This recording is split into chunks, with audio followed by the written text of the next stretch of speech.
Hello everyone, मेरा नाम है Muskan Sharma and welcome to the Parcham classes. ये हमारा ज्योग्राफी का जो कोर्स रहेगा उसमें हम one by one her unit को उठाएंगे, उसको डिटेल में स्टडी करेंगे एंड देन इसी पूरे कोर्स के विद इन आपको कुछ सेशंस के बाद आपको एमसीक्यू के सेशंस भी मिलेंगे, जिसके थ्रू हम अपनी नॉलेज को प्रैक्टिस करेंगे। One of the most important thing जो मैं आपको बताना चाहूंगी वो ये है कि हम with in the class he try करेंगे कि हम ये चीजों को याद कर लें, और ताकि हमारे पास एक एडिशनल बर्डन बाद में ना आए। Okay, so try to focus and learn things within the class. So now let's start with our first topic, that is universe and the solar system. Universe और सोलर सिस्टम से काफी सवाल पूछे जाते हैं। हम बेसिक से समझने की कोशिश करेंगे कि यूनिवर्स होता क्या है, इसकी लोकेशन मतलब फिर हम देखेंगे कि हमने स्पेस से रिलेटेड बहुत सारी टर्म सुनी होंगी, जैसे हमने गैलेक्सी वर्ड सुना होगा, या फिर हमने सुना होगा कि सोलर सिस्टम होता है, आपके प्लैनेट्स होते हैं, ड्वार्फ प्लैनेट्स होते हैं, कॉमेट्स होते हैं, एस्ट्रॉइड्स, मेटियोर्स, ये सब क्या होते हैं और इनकी पोजीशन अगर मैं बात करूं तो ये कहाँ और किस तरीके से होगी, तो कंप्लीटली उसको समझने की कोशिश करेंगे। देखते हैं हायरार्की ऑफ यूनिवर्स। हायरार्की का मतलब होता है कि कौन सी चीज किसकी सब कैटेगरी और कहाँ पे लाई करती है in the term of the position. तो अगर मैं बात करूं तो यूनिवर्स आपका सबसे लार्जेस्ट यूनिट है, मतलब everything that exist is universe. जो भी चीज एग्जिस्टेंस में है मीन्स वो यूनिवर्स है। यूनिवर्स के बियॉन्ड देयर इज नथिंग। उसके बाद यूनिवर्स के अंदर आपको बहुत सारी क्या देखने को मिलेंगी, गैलेक्सीज देखने को मिलेंगी। ठीक है, let us suppose this is your universe, तो इसके अंदर आपको बहुत सारी मल्टीपल गैलेक्सीज देखने को मिलेंगी। उसके बाद इन गैलेक्सीज के अंदर होते हैं आपके स्टार, जैसे यहाँ पे मैंने सीधा सोलर सिस्टम आपके डायग्राम में दिखाया गया है, बट गैलेक्सीज क्या होती है, these are the group of stars. और इन स्टार्स के अराउंड एक सिस्टम अगर डेवलप हो जाए तो उसको स्टार सिस्टम बोलते हैं। जैसे कि सन एक स्टार है और उसके अराउंड एक सिस्टम डेवलप होता है तो उसको सोलर सिस्टम बोलते हैं। ठीक है, सिस्टम का मतलब है कि एक चीज के इन्फ्लुएंस में बाकी चीजें काम कर रही हैं, जैसे कि सन के इन्फ्लुएंस में बाकी प्लैनेट्स काम कर रहे होते हैं। सिमिलरली कुछ स्टार्स के इन्फ्लुएंस में बाकी चीजें, बाकी सेलेस्टियल जो बॉडीज होंगी, मतलब जो स्पेस के अंदर बॉडीज है, अगर वो काम करे तो वो एक सिस्टम बना देते हैं। तो गैलेक्सीज के अंदर आपके क्या है, बहुत सारे स्टार्स प्रेजेंट है। अब मान लीजिए मैं एक पर्टिकुलर स्टार की बात करती हूँ जिसको मैंने ग्रीन से पॉइंट आउट किया है, राइट। तो इस स्टार का जो एक सिस्टम होगा वो क्या हो जाएगा, आपका star system. In case of our star system that is solar system. तो हायरार्की में गैलेक्सी के बाद क्या आता है, सोलर सिस्टम। अब किसी भी स्टार का सिस्टम होता है तो उसके अंदर क्या क्या चीजें होंगी, उसके अंदर आपके प्लैनेट्स प्रेजेंट होते हैं which revolve around your star, that is sun in our solar system. ठीक है, ड्वार्फ प्लैनेट्स होते हैं moons, asteroid, meteoroids and space debris. Now what are the moons. Moons का मतलब है एवरीथिंग जो प्लैनेट के अराउंड रिवॉल्व करे। अब एक स्टार के अराउंड जो रिवॉल्व कर रहे हैं, ठीक है, these all are the your planets. But एक प्लैनेट के अराउंड जब कोई और ऑब्जेक्ट रिवॉल्व करता है, कोई और सेलेस्टियल बॉडी रिवॉल्व करती है, that are known as the moon, natural satellites जिनको बोलते हैं। जबकि आर्टिफिशियल सैटेलाइट्स क्या होती है, जो ह्यूमन मेड होंगे और जो ह्यूमन किसी प्लैनेट के अराउंड रिवॉल्व कराने के लिए भेजता है। तो होपफुली आपको ये सारी हायरार्की समझ आ गई होगी कि कौन सी चीज कहाँ एग्जिस्ट करती है। नाउ मूविंग फॉरवर्ड, एक बार देख लेते हैं यूनिवर्स, एक एक की डेफिनेशन देख लेते हैं। यूनिवर्स क्या है, एवरीथिंग दैट एग्जिस्ट। जो भी चीज एग्जिस्टेंस में है वो यूनिवर्स है, मतलब यूनिवर्स के बियॉन्ड कुछ भी नहीं है। ओके, यूनिवर्स के अंदर आपकी गैलेक्सीज है, और गैलेक्सीज में क्या है, ठीक है, यूनिवर्स के अंदर मैंने बोल दिया दिस इज योर यूनिवर्स है, तो इसके अंदर बहुत सारी गैलेक्सीज है। गैलेक्सीज के अंदर आपका ग्रुप ऑफ बहुत सारे स्टार्स है। अब ये जो स्टार्स का ग्रुप है ना, वो क्लस्टर के फॉर्म में हो सकता है, कॉन्स्टिलेशंस की फॉर्म में हो सकता है और अकेले भी हो सकता है। कॉन्स्टिलेशन का क्या मतलब होता है, अभी क्लस्टर तो समझ आ गया कि ग्रुपिंग में प्रेजेंट है। कॉन्स्टिलेशन का मतलब होता है कि अगर स्टार्स किसी शेप में, किसी ज्योमेट्रिकल शेप या किसी फिक्स्ड पैटर्न के अंदर प्रेजेंट हो, कुछ ना कुछ फिगर बना रहे हो, तो उसको क्या बोलते हैं, स्टार का कॉन्स्टिलेशन। ओके, अब स्टार के अराउंड क्या रिवॉल्व करते हैं, आपके प्लैनेट्स रिवॉल्व करते हैं। तो ये स्टार और प्लैनेट में अंतर कैसे आपको पता चलेगा भाई, मतलब ये चीज स्टार है ये प्लैनेट है। तो एक चीज बहुत बेसिक सी है, जो स्टार होंगे वो ल्यूमिनस होते हैं। ल्यूमिनस का मतलब होता है वो चीजें जिनकी खुद लाइट होती है, जो खुद लाइट जनरेट करते हैं। ठीक है, मतलब जैसे आप बल्ब को ले लीजिए, बल्ब के अंदर खुद की लाइट होती है ना, वो खुद आपका इल्यूमिनेट कर रहा है। तो स्टार्स ऐसी ऑब्जेक्ट, ऐसे सेलेस्टियल बॉडीज होंगी आपके स्पेस के अंदर जो ल्यूमिनियस है, जिनके अंदर खुद की लाइट है, जबकि प्लैनेट्स के अंदर खुद की लाइट नहीं होती। इसका मतलब क्या प्लैनेट्स कभी शाइन नहीं करते? वो चमकते नहीं है। लेकिन हमने तो सुना है कि आपका मून भी शाइन करता है, पर वो स्टार तो नहीं है। आपका वीनस को भी हमने मॉर्निंग और इवनिंग स्टार सुना है, तो वो भी स्टार नहीं है, लेकिन वो तो प्लैनेट है। ये कैसे पॉसिबल है? Planets do shine. अगर आपको स्टेटमेंट आती है कि प्लैनेट शाइन नहीं करते, ये स्टेटमेंट गलत है। प्लैनेट्स के शाइन करते हैं, वो चमकते हैं, लेकिन वो खुद की चमक से नहीं चमकते, वो दूसरे की लाइट रिफ्लेक्ट करके चमकते हैं। Means planets are non luminous as they reflect the light of sun and the star. वो सन या स्टार की लाइट को रिफ्लेक्ट करते हैं। क्लियर हो गया? और सन क्या है? इट्स अ स्टार, क्योंकि उसकी खुद की लाइट है, वो लाइट प्रोड्यूस कर रहा है, जो कि हम आगे पढ़ेंगे कि वो कैसे लाइट प्रोड्यूस करता है with the help of nuclear fusion. Okay, so अब हम बात करते हैं कि एस्ट्रोनॉमी क्या होती है। एस्ट्रोनॉमी क्या होती है आपकी? Is the study of object in the space. आपके स्पेस में कोई भी ऑब्जेक्ट है, चाहे वो सन, स्टार्स, प्लैनेट्स, कॉमेट एक्सेट्रा, आप कुछ भी स्टडी कर लीजिए स्पेस की, तो उस स्टडी को क्या बोलते हैं? एस्ट्रोनॉमी बोलते हैं। बहुत बेसिक सी चीज थी, आपको पता ही होगी। ओके, अब हमने जब ये देख लिया कि क्रोनोलॉजी और हायरार्की क्या है, यूनिवर्स कहाँ लाया करता है, गैलेक्सीज, फिर अब ये भी तो देखना जरूरी है कि how all these came into the existence, ये सारे फॉर्म कैसे होते हैं। तो वन बाय वन देखते हैं। सबसे पहले शुरुआत करेंगे कि यूनिवर्स कैसे बन के आता है। ठीक है, तो यूनिवर्स के बनने के लिए एक मॉडर्न थ्योरी दी गई थी by the person name as the Edwin Hubble. Okay, diagram में देख लीजिए एडविन ह्यूबिल साहब कैसे दिखते हैं। तो एडविन ह्यूबिल ने एक मॉडर्न थ्योरी दी फॉर्मेशन ऑफ यूनिवर्स के लिए। That theory is known as the big bang theory. सवाल पूछा जा सकता है कि ये बिग बैंग थ्योरी कब आपकी आती है? इन 1920s। कब दी गई थी? 1920s में। 1920s में अब सोच के देखो, कुछ चीजों को ना क्रोनोलॉजिकली लिंक कर लिया करो ताकि आपको याद करना इजी रह जाए। अब 1920s में इंडिया में क्या हो रहा था? 1920s में इंडिया के अंदर नॉन कॉपरेशन मूवमेंट के आसपास का टाइम था। तो मतलब जब इंडिया अपनी फ्रीडम के लिए लड़ रहा था, नॉन कॉपरेशन के लिए, हमें फ्रीडम तक अच्छे से नहीं मिल रही थी, तब कहीं पे एडविन ह्यूबिल साहब क्या कर रहे थे? इस चीज की खोज कर रहे थे कि यूनिवर्स कैसे बना, और उन्होंने तब दी थी बिग बैंग थ्योरी। अब बिग बैंग थ्योरी का मतलब क्या है? और इसको एक और नाम से भी जानते हैं बिग बैंग थ्योरी को, very famously known as the expanding universe hypothesis. मतलब यूनिवर्स एक्सपेंड कर रहा है, ये हाइपोथेसिस दी गई थी। ठीक है, तो अगर आपको दूसरे नाम से पूछा जाता है कि what is expanding universe hypothesis, तो कंफ्यूज नहीं होना है, इट इज सिमिलर। ये बिग बैंग थ्योरी का ही ऑल्टरनेटिव नेम है, एक्सपेंडिंग यूनिवर्स। अब एक्सपेंडिंग यूनिवर्स थ्योरी या एक्सपेंडिंग यूनिवर्स हाइपोथेसिस क्यों बोलते हैं इसको? हाइपोथेसिस का मतलब तो आप लोगों को पता ही होगा, मतलब समथिंग विच इज, जिसको जिसको जर्नलाइज किया गया हो आउट ऑफ फैक्ट्स। कुछ फैक्ट्स को मिला के एक हमने जर्नलाइजेशन निकाल दी। उसका हमें कंप्लीटली फिक्स नहीं पता है कि कैसे हुआ है, कब हुआ है, कितना हुआ है, बट हाँ एक जर्नलाइजेशन निकाली हमने बहुत सारे फैक्ट्स को देख के। तो बिग बैंग थ्योरी क्या बोलती है कि शुरू में आपके पास एक सिंगुलर एटम प्रेजेंट था। Okay, initially you only have a singular atom. वो सिंगुलर एटम आपका क्या था? मतलब बहुत सिंगुलर एटम, छोटा सा टाइनी बॉल जैसा था। अब टाइनी बॉल है तो उसका वॉल्यूम क्या होगा? बहुत ज्यादा कम होगा। ठीक है, तो वॉल्यूम उसका बहुत कम था। अब किसी चीज का वॉल्यूम कम है और उस तो उसमें क्या हो जाएगा? इनफाइनाइट डेंसिटी होगी और उसका इनफाइनाइट टेम्परेचर था। हम बात कर रहे थे बिग बैंग थ्योरी की। तो बिग बैंग थ्योरी में एडविन ह्यूबल ने 1920s में, जब इंडिया में कुछ नॉन कॉपरेशन के आसपास का टाइम चल रहा था, तब वहां पे एडविन ह्यूबल जी क्या कर रहे थे? यूनिवर्स की कैसे बना उसकी खोज कर रहे थे, उसके एक्सपेंशन की बात कर रहे थे।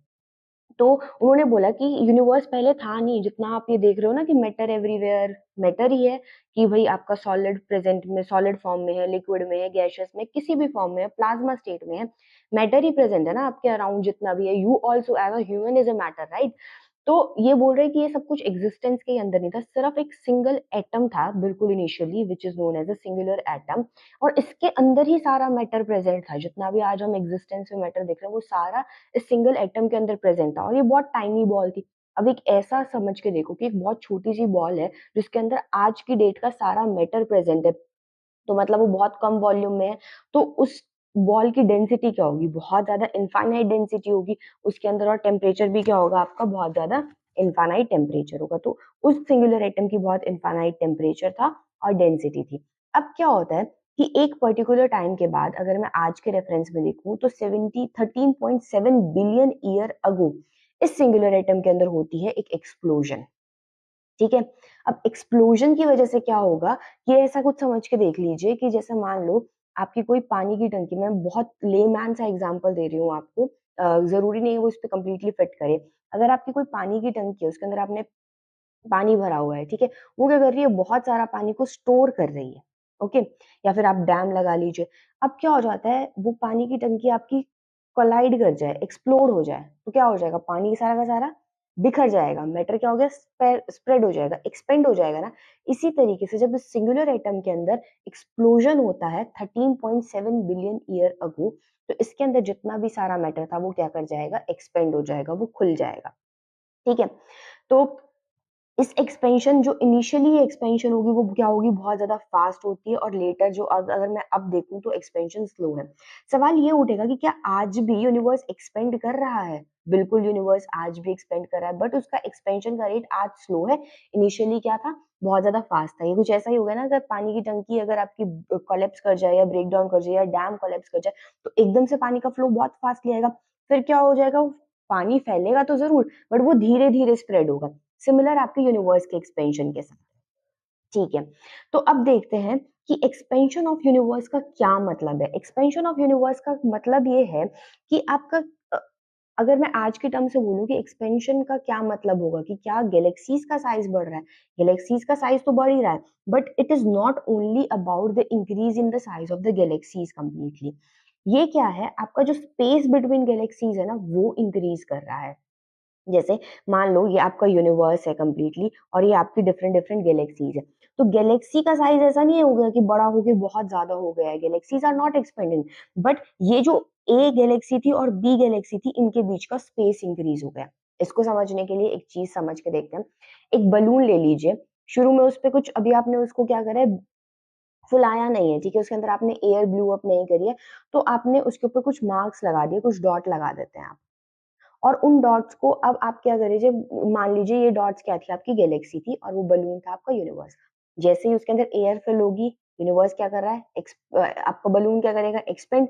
सिमिलरली क्या किया, यूनिवर्स एक्सपेंड किया। यूनिवर्स एक्सपेंड करेगा, यानी आपको जब बलून एक्सपेंड कर रहा है, तो आप देखेंगे कि वो जो दो डॉट्स थे ना, वो दूर दूर दूर दूर होते जा रहे हैं। बट वो डॉट का साइज तो इंक्रीज नहीं करेगा ना, जो आपने डॉट उस पर मार्क कर दिया था बलून पे शुरू से ही मार्कर से। तो सिमिलरली गैलेक्सीज का साइज इंक्रीज नहीं करता है, गैलेक्सीज के बीच का डिस्टेंस इंक्रीज करता है, जैसा कि आपका यूनिवर्स के एक्सपेंशन की बात करी। तो जब यूनिवर्स का एक्सपेंशन होता है, तो उसकी जो एनर्जी थी वो किसके अंदर कन्वर्ट हो जाती है, it got converted into the matter, matter के अंदर कन्वर्ट हो जाएगी। एनर्जी मैटर के अंदर कन्वर्ट होगी, और जब टेम्परेचर ड्रॉप करता है, तब हमारा फर्स्ट एटॉमिक मैटर क्या करता है, एग्जिस्टेंस के अंदर आता है, और उससे हमारा यूनिवर्स एग्जिस्टेंस के अंदर आया। अब यहाँ पे जो आपको याद करने वाली दो तीन बातें थी, वो ये थी, साथ साथ रिवाइज करते हुए चलेंगे। एडविन ह्यूबल ने थ्योरी दी थी बिग बैंग की, 1920s के अंदर आई थी। और ये कब आई थी, जो एक्सप्लोजन या फिर यूनिवर्स का बनना हुआ है ना, वो कब हुआ, 13.7 बिलियन ईयर अगो। कब हुआ आपका, 13.7 बिलियन ईयर अगो। अब इसको कैसे याद करेंगे हम? अच्छा, एक आपने दी सीक्रेट बुक के बारे में सुना है?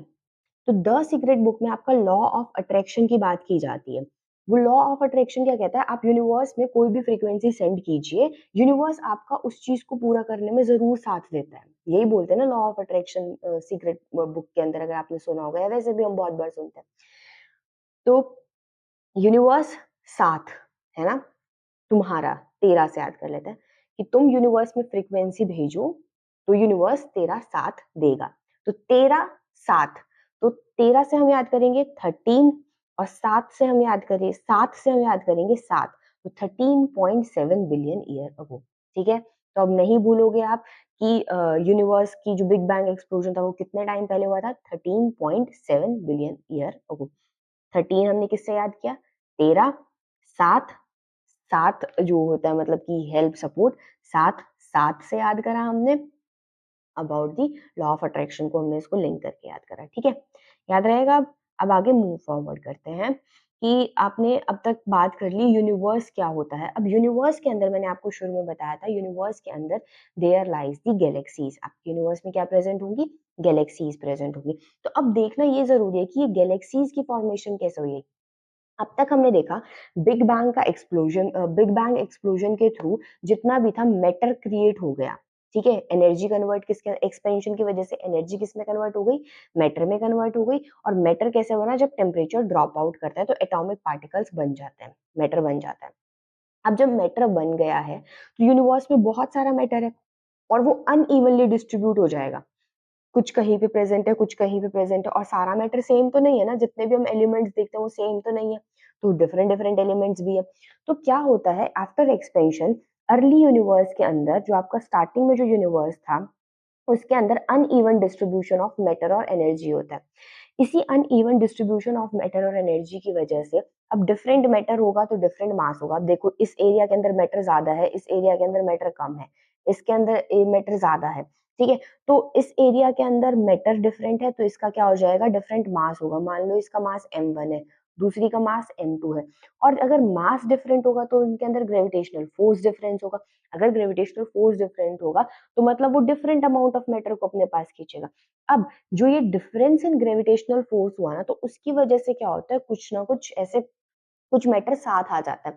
और साथ आने की वजह से क्या बन जाता है? There is the formation of the development of the galaxies. ठीक है, मान लो ये मैटर क्या हो गया, अब साथ आ गया, तो इस वजह से क्या हो जाएगा? ये आपका कंप्लीट यूनिवर्स था, ये मैंने स्प्रेडेड मैटर देखा था, ग्रेविटी की वजह से ये क्या हो गया? साथ आ गया, और इस तरीके से आपकी क्या बन गई? गैलेक्सीज बन गई। अब गैलेक्सी के अंदर एक्चुअली मैंने बोला कि मैटर है ये। मैटर क्या? इसके अंदर क्या होता है? एक्यूमुलेशन ऑफ हाइड्रोजन और हीलियम गैसेस।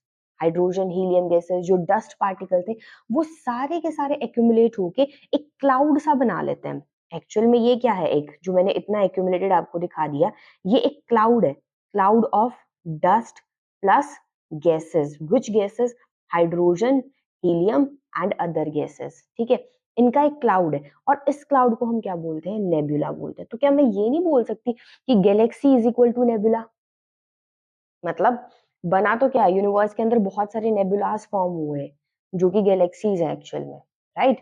तो आपकी क्या बन गई? इस तरीके से आपकी गैलेक्सी बन गई। गैलेक्सी क्यों बनी? क्योंकि डिफरेंट मैटर का स्प्रेडेड था और उसका ग्रेविटेशनल फोर्स डिफरेंट था, वो सारे कंबाइन हो जाते हैं, एक बादल सा बना देते हैं, क्लाउड सा, और ये बहुत लार्ज होता है। नेबुला छोटे क्लाउड जैसा नहीं होता, ये डस्ट का क्लाउड है, बहुत बड़ा यूनिवर्स के अंदर, यूनिवर्स के अंदर क्लाउड है। ठीक है, तो इसको बोलते हैं, इस तरीके से आपकी गैलेक्सीज बन गई।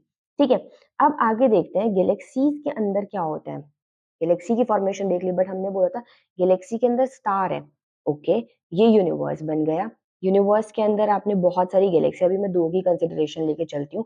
ये बनी थी एक्यूमुलेशन से, कि यहाँ पे एक्यूमुलेट हो गए, और यही गैलेक्सी क्या थी? अपनी नेबुला थी, मतलब एक्यूमुलेशन, एक क्लाउड सा था of hydrogen, helium and other things. अब इनके अंदर मुझे क्या बनाना है? वही स्टार्स बनाने हैं, क्योंकि मैंने तो यही बोला है कि गैलेक्सीज के अंदर क्या होता है, ये गैलेक्सी होगी, ये यूनिवर्स हो गया। अब इसके अंदर मुझे किसकी फॉर्मेशन करनी है? स्टार की फॉर्मेशन करनी है, वो देखेंगे। बट उससे पहले एक बार ये देख लेते हैं कि गैलेक्सीज के बारे में पढ़ लेते हैं कि हमारी कौन सी गैलेक्सी। अगर मैं बोल रही हूँ ये यूनिवर्स है, चलो यूनिवर्स तो सबका कॉमन हो गया, ठीक है, बट हम कौन सी गैलेक्सी में लाई कर रहे हैं, तो वो देखेंगे। ठीक है, तो पहले देखते हैं कि टाइप ऑफ गैलेक्सीज क्या होते हैं, किस किस शेप की हो सकती है आपकी गैलेक्सी। आपकी गैलेक्सी इलिप्टिकल हो सकती है, स्पाइरल हो सकती है, और इरेगुलर हो सकती है।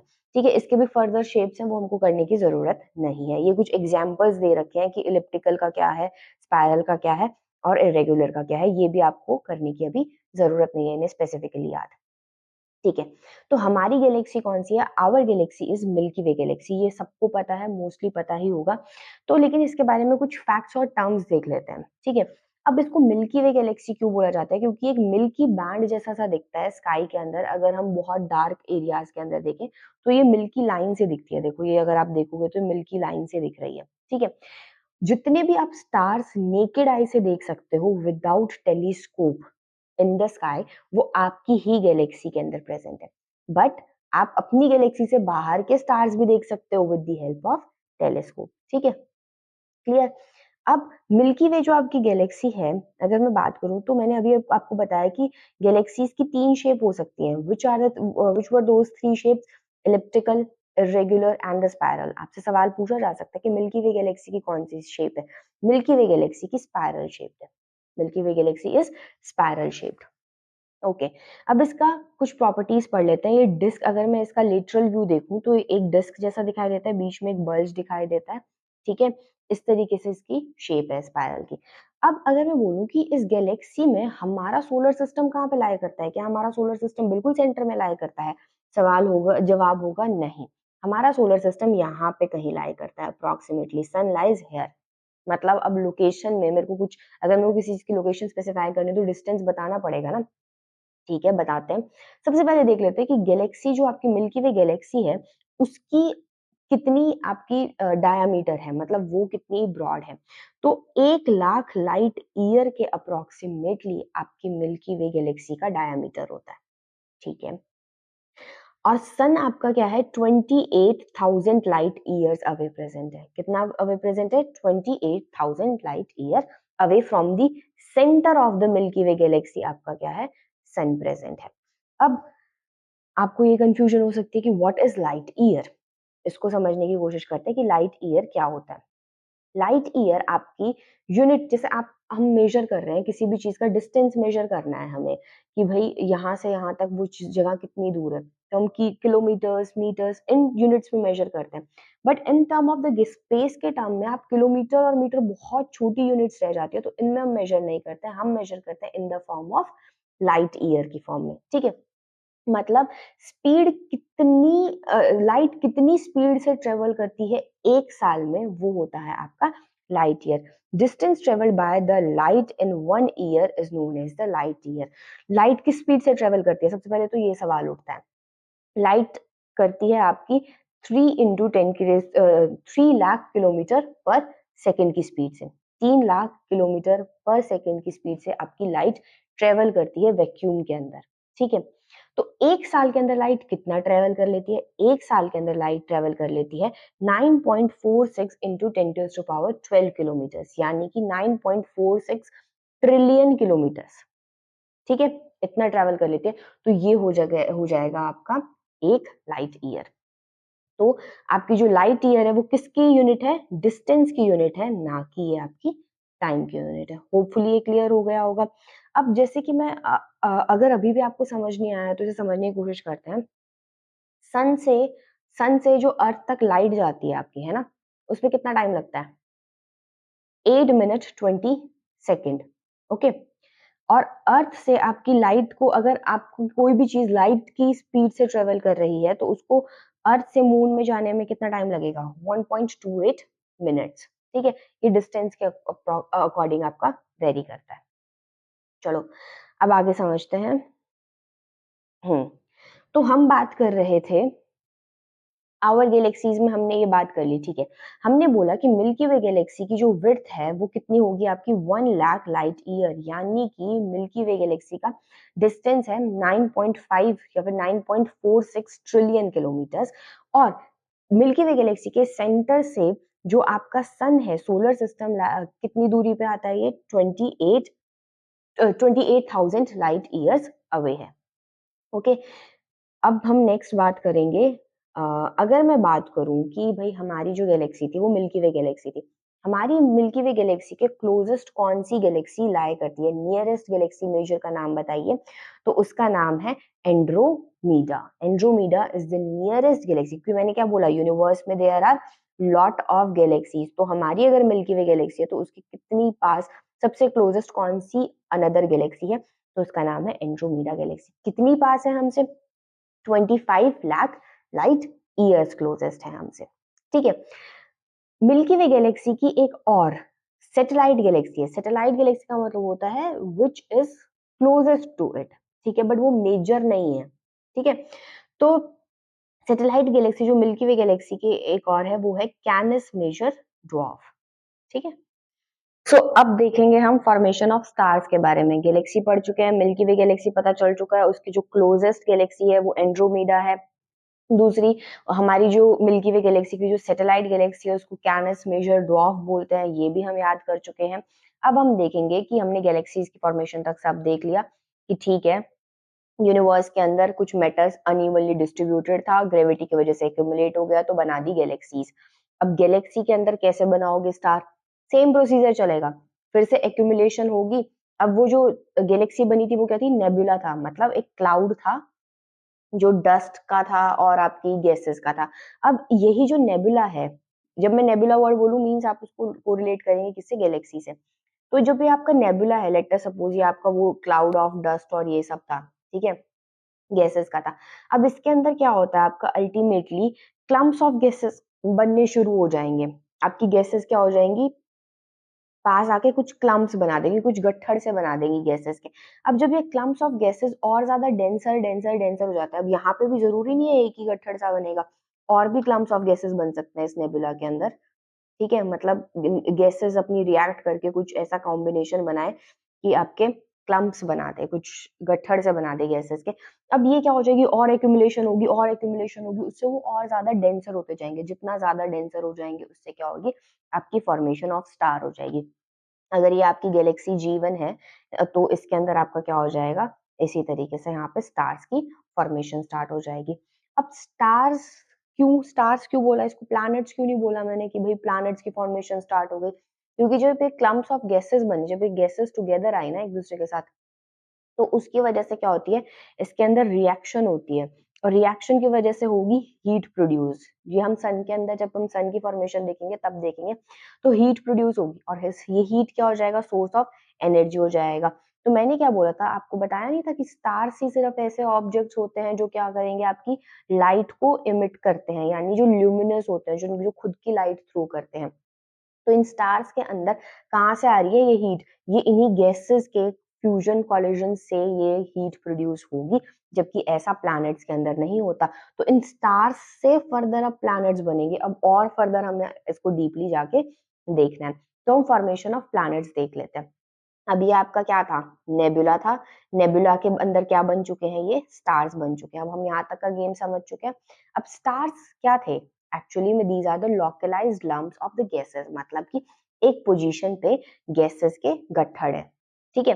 अब क्या होगा? अब ये अगर मान लो यही गट्ठर अब बन चुके हैं, स्टार बन चुका है, इनके अंदर शाइनिंग आ चुकी है, बट अब क्या होता है? ये और इसके अंदर कंसाइजेशन स्टार्ट होती है, ठीक है। तो अगर और ज्यादा कंसाइजेशन स्टार्ट होगी तो जो बीच में क्या हो जाता है? ये अब मैं स्टार की बात कर रही हूँ, this is your one star, okay. ये आपका एक स्टार है।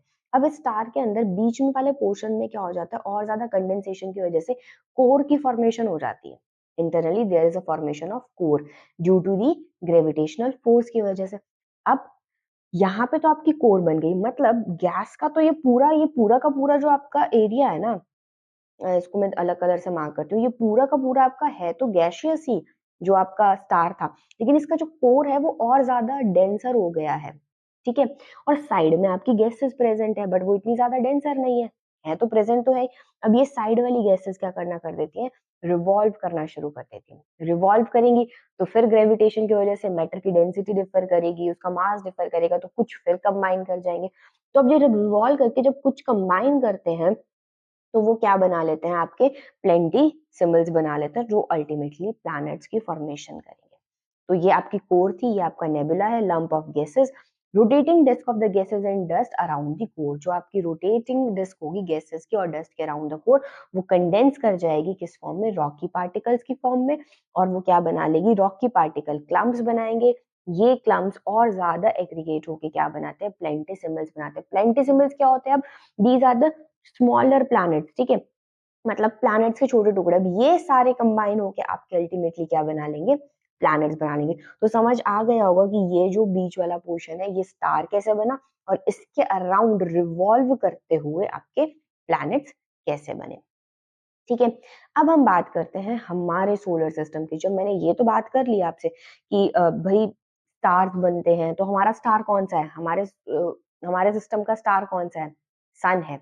तो इसीलिए हम हमारे सिस्टम, यहाँ पे हम स्टार सिस्टम नहीं लिखा, हमने क्या लिखा है? Solar system. सन को हम क्या बोलते हैं? सोलर, ठीक है। तो आवर सोलर सिस्टम। तो स्टार कैसे? अब सोलर की जगह आप सन से इसको ना डिनोट कर लो एक बार, सन और स्टार भी कर लो, है ना, ताकि आपको फॉर्मेशन क्लियर हो जाए दिमाग में। तो स्टार किससे बना था? नेबुला से बना था। तो ये हमारी मिल्की वे गैलेक्सी का नेबुला हो गया। इसके अंदर कोर की फॉर्मेशन होगी। कोर कोर क्या बनाएगा? अल्टीमेटली आपका सन बनाएगा। तो ये कोर की फॉर्मेशन कब स्टार्ट होती है? 5 to 5.6 मिलियन ईयर अगो। अब सवाल ये उठता है कि भाई यूनिवर्स तो मेरा बन के तैयार हो गया। यूनिवर्स की फॉर्मेशन हुई थी, जो मैंने आपको एक ट्रिक बताई थी, 13.7 बिलियन ईयर अगो। याद है? 13 7 यूनिवर्स देगा, है ना? अगर तुम पॉजिटिव फ्रीक्वेंसी उस पर भेजते हो तो 13 7 से याद करना है। 13.7 बिलियन ईयर अगो आपकी यूनिवर्स की एक्सपेंशन हुई थी, बिग बैंग थ्योरी का बात आई थी। फिर उसके बाद बनती है आपकी गैलेक्सीज। तो हमारी मिल्की वे गैलेक्सी कब बनी है? ये बनी है 13.5 billion year ago. 13.5 billion year ago, यहाँ से 2 माइनस करना है आपको। ओके, अब इस मिल्की वे गैलेक्सी के अंदर फिर स्टार की फॉर्मेशन कब शुरू होती है? ये सारी डेट्स आपको याद रखनी है, ठीक है? इसके अंदर आपकी जो स्टार की फॉर्मेशन स्टार्ट होती है वो होती है 5 to 5.6 बिलियन ईयर अगो, यानी कि सन की। और प्लैनेट्स की जो फॉर्मेशन स्टार्ट होती है वो कब होगी? 4.6 बिलियन ईयर्स अगो। ओके, अब कुछ थियरीज हैं जो आपसे एग्जाम में पूछ ली जाती हैं रिगार्डिंग आवर सोलर सिस्टम। वो किसने दी थी और उसका क्या मतलब है? आपकी पहली थियरी है जियोसेंट्रिक थियरी। जियोसेंट्रिक थियरी का मतलब है कि भाई पहले ऐसा माना जाता था किसी टाइम पे कि अर्थ सेंटर में है और उसके अराउंड सारे के सारे प्लैनेट्स क्या कर रहे हैं? रिवॉल्व कर रहे हैं। ये आपका कंसेप्शन था पहले। तो जियो, अर्थ के लिए हम वर्ड यूज करते हैं, सेंट्रिक मतलब सेंटर में। तो जियोसेंट्रिक का मतलब क्या हो गया? Earth is in the centre and other planets are revolving around it. ये थियरी आपकी किसने दी थी? टॉलमी ने दी थी। बट हमें पता है ये गलत है। ऐसा पहले धर्म के अनुसार माना जाता था, क्रिश्चियनिटी के अनुसार माना जाता था। फिर बाद में आए कॉपरनिकस साहब, ये बोलते हैं ऐसा कुछ नहीं होता, सन के अराउंड सारे प्लैनेट्स घूमते हैं। तो सन को हम एक, सन का जो वर्ड यूज करते हैं, हम सन के लिए वर्ड यूज करते हैं, वो होता है हेलियो। तो अगर हेलियो सन सेंटर के अंदर है तो क्या बोलेंगे? इस थियरी को क्या नाम दे देंगे? Heliocentric theory. डिफिकल्ट नहीं है याद करना। और किसने दी थी इसको? कॉपर निकस ने दी थी। ठीक है, केपलर लॉज आपके प्लैनेट्स कैसे मोशन करते हैं उसके ऊपर आपके जो लॉज दिए थे वो किसने दिए थे? केपलर ने दिए थे। ठीक है, अब जब हम ये समझ चुके हैं कि हमारा सोलर सिस्टम कैसे बना, ठीक है, अब हम अर्थ की फॉर्मेशन एक बार स्पेसिफिकली देख लेते हैं। तो अर्थ वैसे ही बना है ना, नेबुला से ही बना है। अभी तक मैंने क्या बोला? सोलर सिस्टम हमारा कैसे बना? नेबुला से बना है। अब मैं स्पेसिफिकली आपको अर्थ के कॉन्सेप्ट को समझाऊंगी। तो ओरिजिन ऑफ अर्थ के लिए एक कुछ थियरीज दी गई थी। ये आपसे एग्जाम में पूछा जा सकता है। Nebular hypothesis is given for what? Nebular hypothesis is given for the origin of earth, कि अर्थ का ओरिजिन नेबुला से हुआ है। और उसी थ्योरी को फिर से रिवाइज किया गया 1950 के अंदर। शुरू में नेबुलर हाइपोथेसिस की जो ये थ्योरी थी वो दी थी इमानुएल कांत ने। किसने दी थी? इमानुएल कांत ने, which was a German philosopher. इसको 1796 में रिवाइज करते हैं लैपलेस। ओके, अब जो बाइनरी जो आपकी थियरी है ये आपको याद करने की जरूरत नहीं है, क्योंकि the most famous and the most revised and latest one is the nebular hypothesis. ये क्या बोलता है? नेबुला क्या था आपके पास? Nebula is your cloud of hydrogen, helium, dust, है ना? Hydrogen, your helium and dust particle का ये क्लाउड है नेबुला। अब क्या करता है नेबुला के अंदर? मैंने क्या बोला था? एक टाइम के बाद क्या होगी? रोटेशन स्टार्ट होगी। तो इस नेबुला के अंदर होती है आपकी रोटेशन स्टार्ट। रोटेशन की वजह से क्या होता है? जो लाइटर एलिमेंट्स हैं, those who are the lighter elements, जैसे कि हाइड्रोजन और हीलियम, ये आ जाते हैं सेंटर के अंदर। ठीक है, सेंटर के अंदर आने की वजह से कॉलिजन होगा और ये क्या करेंगे? कोर की फॉर्मेशन करेंगे। कोर की फॉर्मेशन जब ये करते हैं तो उसमें होती है फ्यूजन। मैंने बताया जब एनर्जीज आपकी गैसेस पास आएंगी तो उसमें फ्यूजन होगा। फ्यूजन रिएक्शन की वजह से एनर्जी प्रोड्यूस होगी, और एनर्जी जो कोई भी अगर सेलेस्टियल बॉडी जिस जो एनर्जी इमिट करती है, जो लाइट इमिट करती है, उसी को तो हम स्टार बोलते हैं। हमारे केस में स्टार का नाम सूरज है, सन है। ये बात हो गई। अब अगर लाइटर जो गैसेस है वो सेंटर के अंदर आ जाएंगी तो जो आपकी डेंस गैसेस होंगी ना, जो आपकी हैवी गैसेस थी, वो क्या चली जाती है? यहाँ से बाहर की तरफ चली जाती है। ठीक है, जैसे कि आपकी हैवियर एलिमेंट्स, सिलिकॉन, एल्यूमिनियम या बाकी एलिमेंट्स, ये बाहर की तरफ चले जाते हैं। और ये बाहर की तरफ आपका क्या बन रहा था? बाद में प्लैनेट्स बने। यही हमने पढ़ा ना कि बाहर की तरफ आपके प्लैनेट्स बने। तो इसीलिए आपके प्लैनेट्स किससे मिलके बने होते हैं? हेवियर एलिमेंट्स है, जबकि आपके स्टार्स कुछ किससे मिलके बने होते हैं? लाइटर एलिमेंट से, जैसे कि हाइड्रोजन एंड हीलियम से मिलके बने होते हैं। ठीक है, अब अर्थ की फॉर्मेशन देख लेने के बाद हम देखते हैं कि मून की फॉर्मेशन कैसे होती है। तो मून की फॉर्मेशन के लिए माना जाता है कि अब अर्थ की फॉर्मेशन जो ये वाला प्रोसीजर हुआ ये कब हुआ बताओ मेरे को, 4.6 बिलियन ईयर अगो। ठीक है, अब अर्थ मून की फॉर्मेशन कब होती है, मून की फॉर्मेशन होती है 4.4 बिलियन ईयर अगो। क्या होता है कि एक थिया नाम का एक आपका स्पेस के अंदर एक ऑब्जेक्ट यानी एक celestial body named as the Theia, जिसका जो साइज था वो किसके इक्विवेलेंट था, मास के इक्विवेलेंट, मास के साइज की, मास जो आपका आज एक प्लैनेट है मार्स, है ना, उसके साइज के इक्विवेलेंट इस थिया का साइज था। ये आता है, अर्थ को कोलाइड करता है। अर्थ को कोलाइड अगर ये करेगा तो इंटेंस हीट प्रोड्यूस होएगी, ठीक है, और बहुत सारे अमाउंट में डेब्रीज निकलेंगे। अब इतना बड़ा अगर आपका कोई ऑब्जेक्ट अर्थ को हिट कर रहा है तो obviously there will be the release of the debris और इंटेंस हीट भी प्रोड्यूस होगी। तो वो अर्थ उन डेब्रीज को थ्रो अवे कर देती है, लेकिन वो थ्रो अवे होने के बाद वो डेब्रीज अर्थ के ऑर्बिट में घूमना शुरू कर देते हैं और after a period of time due to the gravitation pull of the earth वो कंडेंस हो जाएंगे और ये कंडेंस होके क्या बना लेंगे, आपका मून बना लेंगे। So this is how your moon is formed and came into the existence। जैसे आजकल और भी न्यू थ्योरीज आ रही है, नासा अपनी बहुत सारी इस सिमुलेशन को यूज करके न्यू थ्योरीज निकालने की कोशिश कर रहा है कि how the moon is formed. Okay, तो ये सब हमने देख लिया। हमने बोला प्लैनेट्स बन गए। अब तक हमने पढ़ा कि शुरू में अपने पास यूनिवर्स था, यूनिवर्स बना बिग बैंग थ्योरी से, उसको दिया एडविन ह्यूबल ने।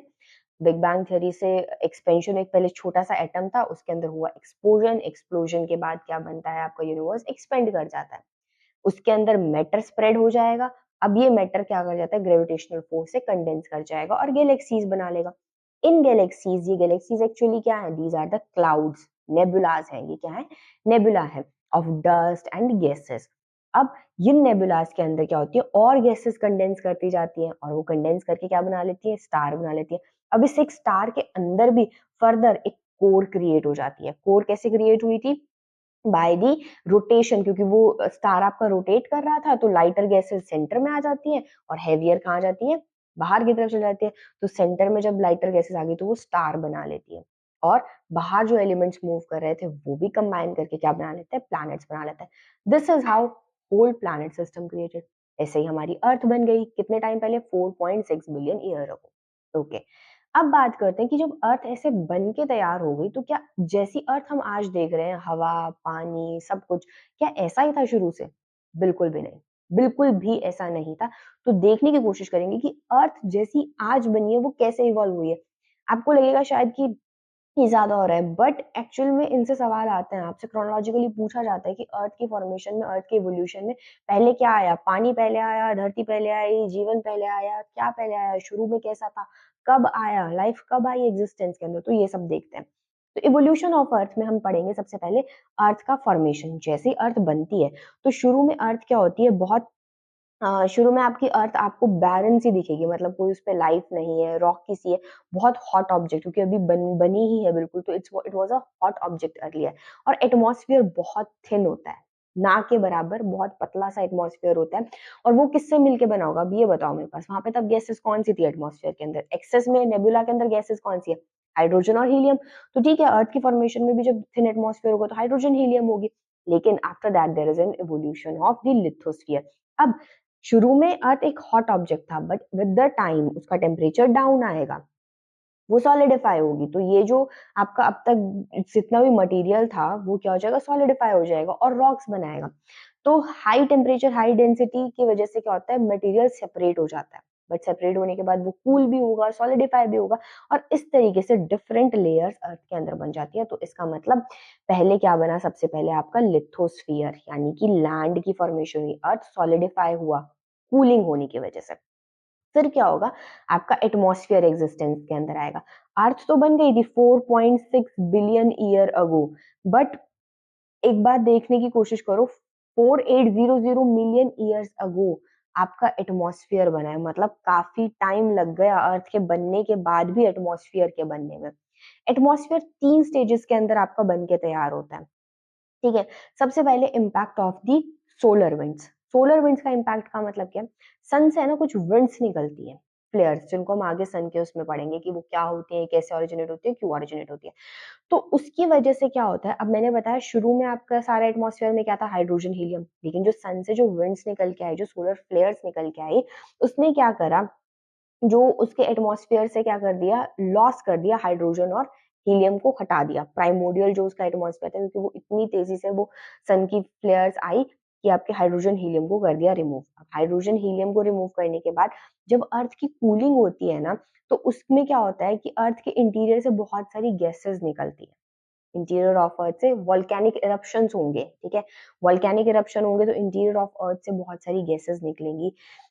अब गैसेस निकली तो मतलब अब मैंने पहले अर्थ के एटमॉस्फेयर में हाइड्रोजन और हीलियम थी, वो सोलर फ्लेयर्स ने रिमूव कर दी।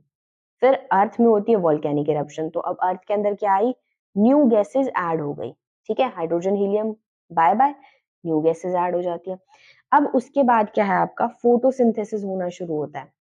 अप्रोक्सीमेटली फोटोसिंथेसिस कब होना शुरू होएगा, 2500 से 300 मिलियन ईयर्स अगो, तो वो आपका वहां से आपका लिविंग वर्ल्ड आता है। ऑक्सीजन आपकी 200 मिलियन ईयर अगो फिर ऐड होना शुरू होगी। अब फोटोसिंथेसिस से जब एक्सचेंज ऑफ गैसेस होगा ना, तब आपका ये करंट एटमॉस्फेयर बनेगा, ठीक है।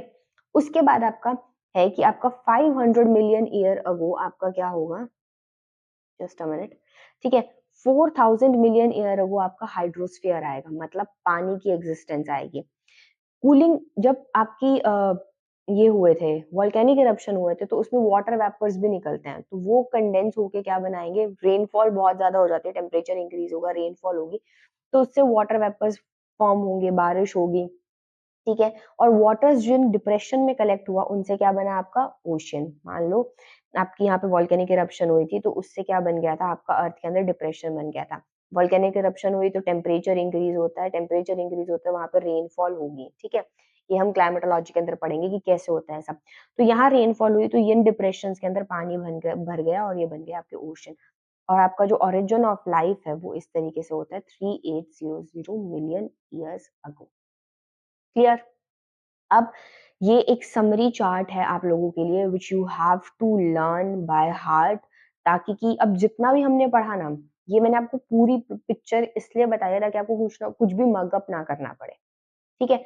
अब ये एक समरी चार्ट है जिसमें आपको बताया हुआ है कि किस टाइम किस चीज का इवोल्यूशन हुआ था, कौन सी पहले आई थी, कौन सी बाद में आई थी।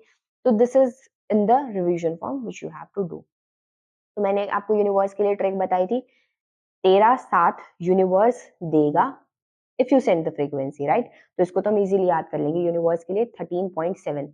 यूनिवर्स के अंदर क्या बनेगी, गैलेक्सीज बनेगी। बहुत ज्यादा टाइम नहीं लिया हमारी मिल्की वे गैलेक्सी में बनने के लिए, इसने 13.2 बिलियन ईयर्स अगो ये बन गई थी। 13.5 शायद मैंने पहले बोला था, वो 13.5 नहीं है, 13.2 बिलियन ईयर्स अगो, ठीक है। तो 13.2 बिलियन ईयर्स अगो वो बन गई थी।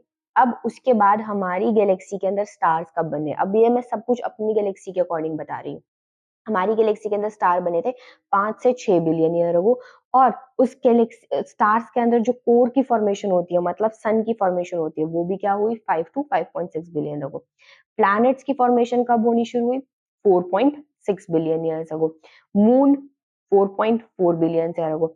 अब ये सब बनने के बाद सबसे पहले अर्थ पे क्या बना था, लिथोस्फीयर बना था।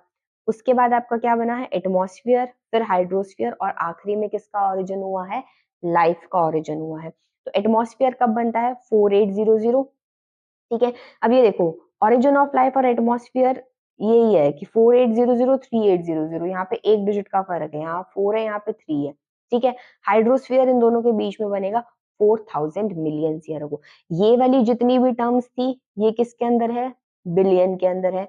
ये वाली किसके अंदर है, जो अर्थ की एटमॉस्फेयर और लिथोस्फेयर और इन सब की बनने की बात करती हूँ ना, वो आपको टर्म्स किस में याद करनी है, मिलियन में याद करनी है। ये गलती करके मत आना कहीं पे भी। क्लियर, ठीक है। अब बात करेंगे हमारे सोलर सिस्टम की, आवर सोलर सिस्टम। सो हमारे सोलर सिस्टम के अंदर there is a presence of sun. सबको पता है हमारे सोलर सिस्टम में क्या क्या है, एक सन है, 8 प्लैनेट्स हैं, मून्स है काफी सारे, है ना, मून्स आपके प्रेजेंट है, और आपके मिलियंस ऑफ एस्ट्रॉइड्स और कॉमेट्स प्रेजेंट है, millions of asteroids and comets are present, ठीक है। सन हम बात कर चुके हैं, सन इज योर स्टार। आपका सन क्या है, एक स्टार है, बिकॉज ये लाइट इसके अंदर खुद की लाइट क्रिएट करता है ये। इसी लाइट से शाइन करते हैं आपके प्लैनेट्स, खुद की लाइट क्रिएट नहीं करते। ये सन के अराउंड रिवॉल्व करते हैं। और उसके बाद आपके प्लैनेट्स के अराउंड कौन रिवॉल्व करता है? मून रिवॉल्व करते हैं। बट ये एस्ट्रॉइड ऐसा नहीं है कि प्लैनेट्स और मून के अराउंड रिवॉल्व करते हैं। एस्ट्रॉइड कॉमेट्स का कुछ इनसे लेना देना नहीं है, वो सन के अराउंड भी रिवॉल्व कर सकते हैं। ठीक है, तो इसको इससे लिंक मत करना। ओके, ठीक है। अर्लियर हमारे पास क्या थे? 9 प्लैनेट्स प्रेजेंट थे। 9th one is the Pluto, हर किसी को पता होगा। बट क्या हुआ प्लूटो के साथ? क्यों निकाल दिया गया उसको एज अ प्लैनेट की कैटेगरी में से? टिल 15th अगस्त 2006 प्लूटो क्या था? आपका प्लैनेट ही था। बट आज वो प्लैनेट नहीं है। आज क्या है फिर वो? आज वो एक ड्वार्फ प्लैनेट है। नेक्स्ट सवाल उठेगा, फिर ये ड्वार्फ प्लैनेट और प्लैनेट में अंतर क्या होता है? और उससे पहले ये सवाल उठता है कि इसको निकाला किसने? इसको किसने बोला कि तू प्लैनेट नहीं है? इसको बोलती है आपकी IAU, international astronomical union. International astronomical union एक ऐसा संगठन है, एक ऐसी एनजीओ है जो 1919 के अंदर बनी थी। 1919 के अंदर, ये एक साल पहले नहीं बनी ह्यूबल की थ्योरी आने से पहले। याद करो ह्यूबल की थ्योरी कब आई है ऑफ बिग बैंग? 1920s के अंदर। तो उससे एक साल पहले IAU बनी थी, इंटरनेशनल एस्ट्रोनॉमिकल यूनियन, जो क्लासिफाई करती है, जो नेमिंग करती है कि भाई आप सेलेस्टियल बॉडीज को कैसे नेम करेंगे। ठीक है, तो ये बनती है। इसने 2006 की जो इसकी मीटिंग थी उसमें इसने बोला कि ड्वार्फ प्लैनेट है प्लूटो, इसको हम प्लैनेट नहीं बोलेंगे। तो इसने कुछ कंडीशंस बताई कि किसी चीज को अगर प्लैनेट आपको बोलना है तो वो किस किस कंडीशन पे बोला जाएगा। ये ऑर्गेनाइजेशन के जो हेडक्वार्टर्स हैं आपके, वो कहाँ पे हैं? पेरिस के अंदर है। ठीक है, Paris is in France. Good. So what are the criterias according to IAU, जिसके अकॉर्डिंग किसी भी सेलेस्टियल बॉडी को प्लैनेट बोला जाता है? मैं दोनों कंपैरेटिवली पढ़ाऊंगी कि किस कंडीशन के अंदर आपके किसी भी सेलेस्टियल बॉडी को प्लैनेट बोला जाएगा और किसके अंदर आपको ड्वार्फ प्लैनेट बोला जाएगा। 3 कंडीशन है अगर आपको प्लैनेट कहलाना है तो। किसी भी, अगर आपको रिवॉल्व किसी भी सेलेस्टियल बॉडी को प्लैनेट कहलाना है तो 3 कंडीशन है। पहली है कि तुम ऑर्बिट करोगे सन के अराउंड। तुम सन के अराउंड घूम रहे हो, मतलब जो ऑब्जेक्ट्स सन के अराउंड नहीं घूम रहे, जैसे हमारा चांद सन के अराउंड नहीं घूम रहा ना, it is not orbiting around the sun, तो वो तो प्लैनेट हो ही नहीं सकता। मतलब moons are not planets. Okay, तो पहली कंडीशन है revolving around the sun, orbit should be around the sun. दूसरा है आपका सफिशिएंट मास होना चाहिए और सफिशिएंट ग्रेविटेशनल फोर्स होना चाहिए जिससे आप अपनी एक शेप मेंटेन कर सको। ऐसा नहीं आपकी शेप चेंज हो रही है frequently, no no no no. Sufficient mass, hydrostatic equilibrium आप अटेन कर सको और आप अप्रोक्सीमेटली राउंड शेप या फिर जियोइड शेप या जिस तरीके की भी शेप को मेंटेन कर सको। दूसरी कंडीशन हो गई। तीसरी कंडीशन ये है कि तुम्हारी प्रोएक्सिमिटी में जहां पे एक प्लैनेट सन के अराउंड रिवॉल्व कर रहा है, उसके उस प्रोएक्सिमिटी में कोई और नहीं होना चाहिए, मतलब नेबरहुड साफ होना चाहिए बिल्कुल। प्लैनेट है वो एक्चुअल में। ठीक है, तो क्लियर्ड नेबरहुड होना चाहिए उसके ऑर्बिट का, उसको हम क्या बोलेंगे? प्लैनेट बोलेंगे। तो क्या प्लूटो के साथ ऐसा नहीं था? नहीं, प्लूटो के साथ ऐसा नहीं था। प्लूटो रिवॉल्व तो करता था अराउंड द सन, तो पहली कंडीशन तो पूरी करता है प्लूटो, बट प्लूटो की कंप्लीटली वो ग्रेविटी के अकॉर्डिंग स्फेरिकल शेप मेंटेन नहीं कर पाता। ठीक है, और उसका नेबरहुड भी क्लियर नहीं था, इसीलिए प्लूटो को क्या बोल दिया गया? ड्वार्फ प्लैनेट बोल दिया गया। अब ड्वार्फ प्लैनेट होने की क्या कंडीशन है? ड्वार्फ प्लैनेट मतलब तुम प्लैनेट कंप्लीटली भी नहीं हो, बट तुम्हें कुछ और, मैं मून वगैरह भी नहीं बोल सकती। मैं मून तुम्हें इसलिए नहीं बोल सकती क्योंकि तुम सन के अराउंड रिवॉल्व करते हो, you are orbiting around the sun, that's why आपको मून नहीं बोला जा सकता। तो ऐसे प्लैनेट्स को हम ड्वार्फ प्लैनेट्स बोलते हैं, जो रिवॉल्व तो करते हैं सन के अराउंड, बट ये मून भी नहीं है, किसी की नेचुरल सैटेलाइट नहीं है, किसी प्लैनेट की नेचुरल सैटेलाइट नहीं है। और ये रफली स्फेरिकल भी हो जाते हैं due to the strong gravitational, but problem ये है इनका जो नेबरहुड है ना वो क्लियर नहीं होता। यानी कि इनके आसपास कुछ ना कुछ चलता ही रहता है, इनके जो रास्ते में कोई ना कोई और सेलेस्टियल ऑब्जेक्ट आता रहता है, जिसकी वजह से इन्हें कंप्लीटली मैं क्या नहीं बोल सकती? प्लैनेट नहीं बोल सकती। ठीक है, तो हमारे यहाँ पे कितने ड्वार्फ प्लैनेट्स हैं हमारे सोलर सिस्टम में? आज तक हमारे सोलर सिस्टम में 5 ड्वार्फ प्लैनेट्स है जिसको रिकॉग्नाइज किया है इंटरनेशनल एस्ट्रोनॉमिकल यूनियन ने। ऐसा नहीं है कि ये ही सिर्फ 5 है, इसके अलावा भी और है, बट रिकॉग्नाइज्ड वन 5 ही है, इसलिए इन पांचों के नाम याद करने जरूरी है। ओके, तो पहला है आपका Pluto, Eris, Makemake, Haumea and Ceres. These are the 5 dwarf planets. अब इनको याद करने की ट्रिक पता होनी चाहिए, करने की कोशिश करते हैं, है ना? तो इसको याद करने की ट्रिक है कि सीरियस, सीरियस को हम याद करेंगे वर्ड सीरियस से, ठीक है। हुआ मियाँ को वो मुस्लिम्स मियाँ मियाँ जी नहीं करते, है ना, तो इसको याद करेंगे उससे, मेक मेक एरस प्लूटो, ठीक है। So trick is Pluto become serious to make Eris. शायद नहीं समझ आया है ना कि मैंने क्या बोला।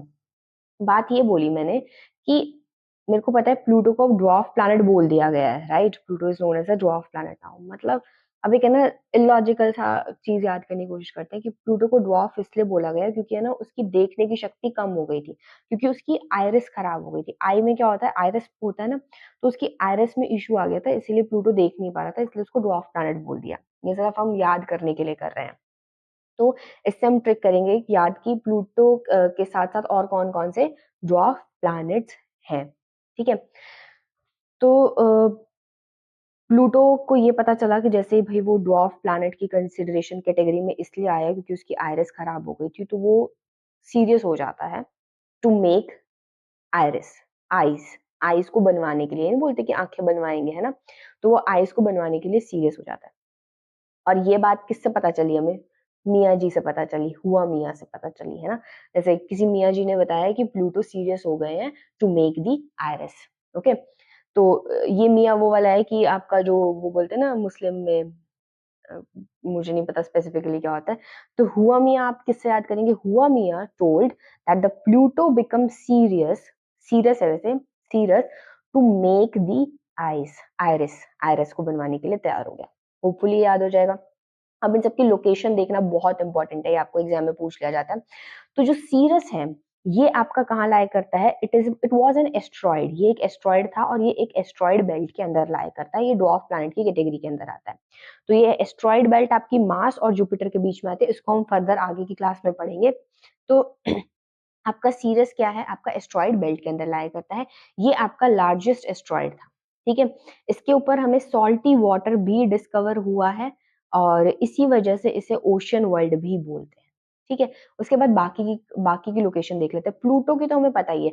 अब ये जितने भी 5 ड्वार्फ प्लैनेट्स की मैंने बात करी है, इनमें जो लार्जेस्ट है वो कौन सा है, Pluto is the largest one. Second largest iris है। इन दोनों के बीच में बहुत कम ही आपका डिफरेंस है साइज के अंदर, लेकिन Pluto is the largest one. So here is your Pluto after the Neptune, ninth जो हम प्लैनेट तब बोलते थे। उसके बाद आपकी एक क्यूपर बेल्ट आती है नेपच्यून के बाद। तो यहाँ पे आपका मेक मेक जो बाकी है ना आपके आयरिस, मेक मेक, हुआ मिया, ये तीनों के तीनों आपकी क्यूपर बेल्ट के अंदर लाया करने वाले आपके ड्वार्फ प्लैनेट्स है। ड्वार्फ क्यूपर बेल्ट के अंदर और भी बहुत सारे ड्वार्फ प्लैनेट्स लाया करते हैं। तो होपफुली आपको ये लोकेशन भी क्लियर हो गई है कि कौन सा कहाँ लोकेटेड है, किस तरीके से लोकेटेड है। अब हम बात कर लेते हैं प्लूटो के बारे में, क्योंकि हम अब ड्वार्फ प्लैनेट्स की बात कर रहे हैं और Pluto was earlier a planet, तो इसकी थोड़ी सी बात कर लेनी जरूरी है। तो Pluto was discovered by the Clyde Tombaugh in the 1930 के अंदर किया था। एक्चुअली में इट इज क्लेडी विलियम, ठीक है। तो क्लेडी विलियम ने इसको किया था। अब प्लूटो प्लूटो के पास भी मून्स है, Pluto itself has the moons, और प्लूटो के पास कितने मून्स है, 5 मून्स है, ठीक है। अब इसको कैसे याद करेंगे, प्लूटो के पास कौन कौन से मून्स है, ये पूछा जाता है एग्जाम में, पूछा भी गया है। तो प्लूटो के पास 5 मून्स को याद करने का एक तरीका है कि समझ लो प्लूटो के मैंने 2 फेजेस की बात करी। जब मुझे याद करना था वो ड्वार्फ प्लैनेट है, तो मैंने उसको क्या बना दिया था, एक बुजुर्ग बना दिया था जिसकी आंखें खराब हो गई थी, जिसकी आयरिस की प्रॉब्लम चल रही थी, है ना। वहां से हमने याद करा था प्लूटो, आयरिस, सीरियस, मेक, हुआ मिया, है ना, ये सब हमने याद करा था। अब दूसरा कंडीशन हम ले लेते हैं कि प्लूटो बहुत चिल पिल और कूल सा बंदा है, मतलब दोनों हमने बिल्कुल एडवर्स कंडीशन याद करने की कोशिश करी है, ठीक है। तो प्लूटो क्या है कि या फिर पुरानी वाली कंडीशन को याद रखते हैं, है ना? नहीं, नई वाली को याद करते हैं। तो जो आपका प्लूटो है वो क्या है, अब आपका बिल्कुल एक छोटा-सा यंगस्टर सा किड है। तो इस प्लूटो के क्या हैं, इसके कुछ ट्रेट्स की बात करूँगी मैं। इस प्लूटो के 4 यार हैं, ठीक है? 4 यार हैं। ये सोच के देखना, आजकल के बच्चे ऐसे ही होते हैं। प्लूटो के 4 यार हैं, बहुत ज़्यादा नेटफ्लिक्स देखता है, बहुत ज़्यादा स्टाइल मारने में बिलीव करता है और तो कुछ करता नहीं है लाइफ में, और बहुत ज़्यादा करता है बकवास, ठीक है? और हाँ, हेल्थ के नाम पे ही drinks a lot of water, ठीक है, तो बहुत ज्यादा वाटर कंज्यूम करता है। तो इससे मैं आपको पांचों नाम याद करा सकती हूँ प्लूटो के, आपके स्टार्स के, सॉरी मून्स के। तो 4 यार से आप याद करेंगे चेरॉन को, 4 यार से याद करेंगे आप चेरॉन को। तो इसका जो पहला आपका वो है मून है, वो कौन सा है, चेरॉन है, ठीक है। ये क्लोजेस्ट भी है प्लूटो के और लार्जेस्ट भी है। उसके बाद नेटफ्लिक्स से आप याद करेंगे निक्स, नेटफ्लिक्स निक्स, ठीक है। स्टाइल से आप याद करेंगे स्टाइक्स, लूडो बहुत स्टाइल मारता है, इसीलिए इसका मून का नाम क्या है, स्टाइक्स है। आपको पता है क्या करना होता है, ऑप्शंस जब आते हैं तो हल्का फुल्का भी अगर आपको याद रह जाए किसी कहानी से, तो you will be able to do it, that's why I am telling you, ठीक है। प्लूटो बहुत पानी पीता था, तो इसीलिए क्या है, hydra is also it's moon. Pluto बहुत बकवास करता है, कर बकवास है ना, तो कर ब्रॉस लाइक प्लूटो, ठीक है। तो हो गए होंगे प्लूटो के ट्रेड्स याद। पहले हमने प्लूटो को क्या बनाया था, बहुत एजेड पर्सन बनाया था। प्लूटो के मून को याद करने के लिए हमने उसको बहुत यंगस्टर सा बना दिया है, ठीक है। तो this is your all about it. Next class में हम पढ़ेंगे हमारे सोलर सिस्टम के बारे में स्पेसिफिकली। सो इस क्लास को एक बार क्विकली 4 मिनट के अंदर हम रिवाइज करने की कोशिश करेंगे, बहुत इंपॉर्टेंटली रिवाइज करेंगे, फटाफट देख लो। हमने बात करी थी क्रोनोलॉजिकली यूनिवर्स के अंदर गैलेक्सी, गैलेक्सी के अंदर सोलर सिस्टम, सोलर सिस्टम के अंदर प्लैनेट्स एंड अदर थिंग्स, ठीक है। उसके बाद यहाँ पे जो हमने बात करी, स्टार्स वो होते हैं जो खुद की लाइट एमिट करते हैं, प्लैनेट्स जो दूसरों से लाइट लेते हैं। एस्ट्रोनॉमी क्या होती है, study of the objects in the space, ठीक है। यूनिवर्स की फॉर्मेशन की जब हमने बात करी थी, तो यूनिवर्स की फॉर्मेशन की थ्योरी का नाम था बिग बैंग थ्योरी। कब दी गई, 1920s के अंदर, जब इंडिया में नॉन कॉपरेशन मूवमेंट चल रही थी। किसने दी, एडविन ह्यूबिल ने। ह्यूबिल को याद कर सकते हो, अगर आपको ये याद ना रहे ना, तो बबल से याद कर लो, है ना, क्योंकि बिग बैंग में क्या हुआ था, एक्सप्लोजन ही हुआ था, और बबल भी क्या करता है, फूट जाता है, एक टाइम के बाद एक्सप्लोड हो जाता है। तो बबल, ह्यूबिल, ह्यूबिल ने इसको दिया था। कब हुआ, 13.7, 13.7 बिलियन ईयर अगो, 13 देगा universe if you will send the good frequencies to it. तो इस तरीके से मैटर एग्जिस्टेंस के अंदर है, इसी को हम एक्सपेंडिंग यूनिवर्स हाइपोथेसिस भी बोलते हैं। जब यूनिवर्स एक्सपेंड करता है, तो गैलेक्सीज के बीच का स्पेस इंक्रीज होता है। ये हमने किससे याद किया था, बलून के एग्जाम्पल से। डॉट बनाओ, बलून को फुला दो, देखोगे 2 डॉट एक दूसरे से बहुत दूर चले जाएंगे। तो इसका मतलब गैलेक्सी का साइज इंक्रीज नहीं करता, 2 गैलेक्सीज के बीच का डिस्टेंस इंक्रीज करता है आपके एक्सपेंशन ऑफ यूनिवर्स के अंदर, ठीक है। फिर हमने गैलेक्सीज की बात करी थी कि गैलेक्सी कैसे फॉर्म होती है। तो गैलेक्सी की फॉर्म क्यों होती है, डिफरेंट मैटर अलग अलग बन गया था, ग्रेविटेशनल फोर्स की वजह से गैलेक्सी की फॉर्मेशन हुई थी। और गैलेक्सी की फॉर्मेशन जब हुई थी, तब नेबुला फॉर्म होता है। नेबुला क्या होता है कि एक ऐसा क्लाउड ऑफ गैसेस जिसके अंदर डस्ट भी है, गैसेस भी है, मोस्टली वो गैसेस हाइड्रोजन और हीलियम होंगी, ठीक है। उससे आपकी क्या बन जाती है, बहुत सारी गैलेक्सीज बन जाती है। हमने फिर अपनी पर्टिकुलर गैलेक्सी की बात करी थी, हमने शेप्स की बात करी, और हमारी जो गैलेक्सी थी वो मिल्की वे गैलेक्सी थी। उसकी शेप क्या थी, स्पाइरल शेप्ड की थी। कितनी उसका डायमीटर है, 1 लाख, 1 लाख रुपए जैसी बात कर दी, आप ऐसा बोलते हो ना, 1 लाख जैसी, 1 लाख रुपए जैसी बात कर दी। तो लाइक मिल्की वे गैलेक्सी का डायमीटर 1 लाख। सन बिल्कुल सेंटर में लाई नहीं करता, मिल्की वे गैलेक्सी से 28,000 लाइट ईयर्स लाई करता है। 1 लाख किलोमीटर नहीं है वो, 1 लाख लाइट ईयर था, ठीक है।